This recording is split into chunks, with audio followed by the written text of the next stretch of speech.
All right, let's get right into it. Today, we're diving into a set of documents that, when you piece them together, tell one heck of a chilling story. It all starts with a completely routine flight to the most secure military base on the planet, and it ends with a terrifying warning for all of us. This is the story of the engineer who vanished from Sector 4. The entire investigation really boils down to this one question. Think about it. Hundreds of people commute to Area 51 every single day. It's a classified but routine operation. So what happens when that routine is broken?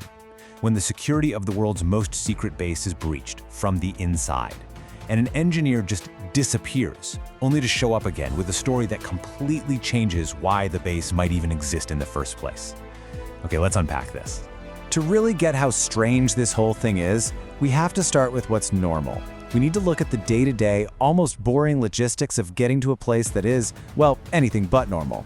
So this is Janet Airlines. It's the unofficial name for a whole fleet of passenger jets that shuttle employees from a private terminal in Las Vegas straight to the Groom Lake facility.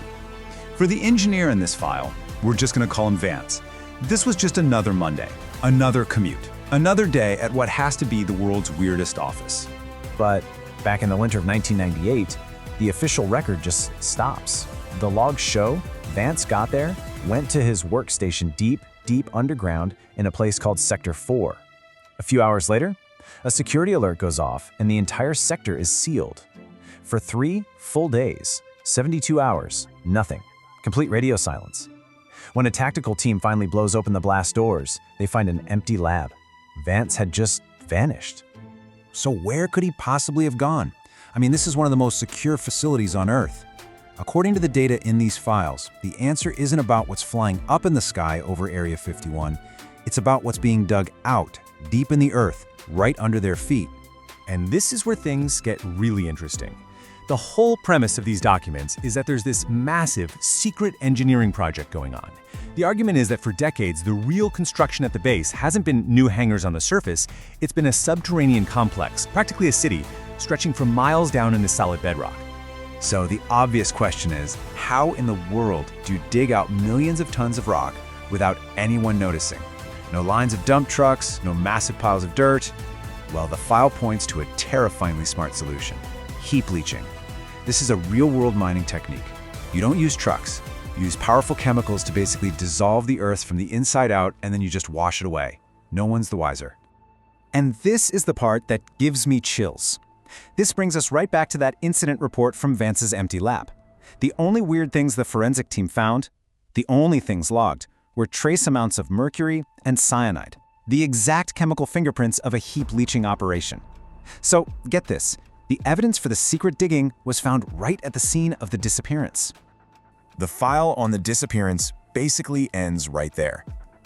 But a brand new and frankly much more disturbing file opens up: the debrief. Because Vance came back, but the man they found was definitely not the same man who left Las Vegas 3 days earlier. Yeah, a perimeter patrol found him just wandering in the desert, miles from the base. He was suffering from severe dehydration and, get this, acute radiation exposure. The first psych evaluation just says he was in a state of profound shock. And as they started trying to piece together what he was saying, the whole investigation took a very, very sharp turn. This is it. This is the line from the transcript where the whole story flips on its head. Vance was adamant. He hadn't escaped. He claimed he was pulled deeper, down into the underground complex. And he said his captors weren't spies from another country. They were the very reason the base exists in the first place. In his testimony, Vance actually identified his captor as an entity that, in other files, is cross-referenced as J-Rod. Now, this is a huge deal because it connects Vance's story directly to testimony from other whistleblowers, people like microbiologist Dan Burisch. It creates this consistent, unsettling narrative thread across totally separate sources.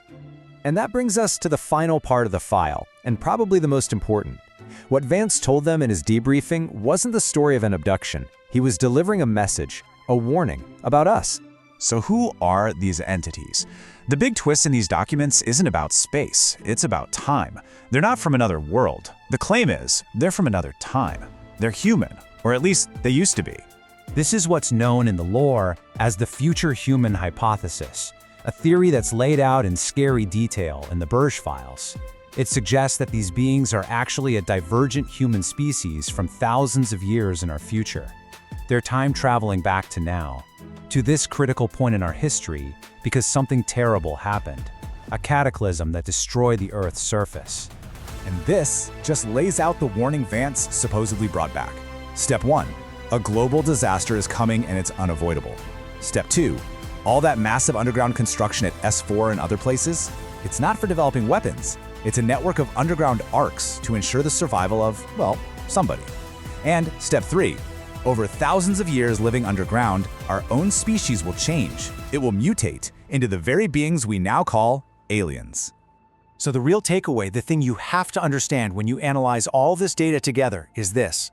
The insane secrecy, the black budget technology, the trillions of dollars, it isn't about building weapons from UFOs to fight a space war. It's a survival project for our entire species. It's not about research and development, it's preparation. And that really just leaves us with one final, deeply unsettling question.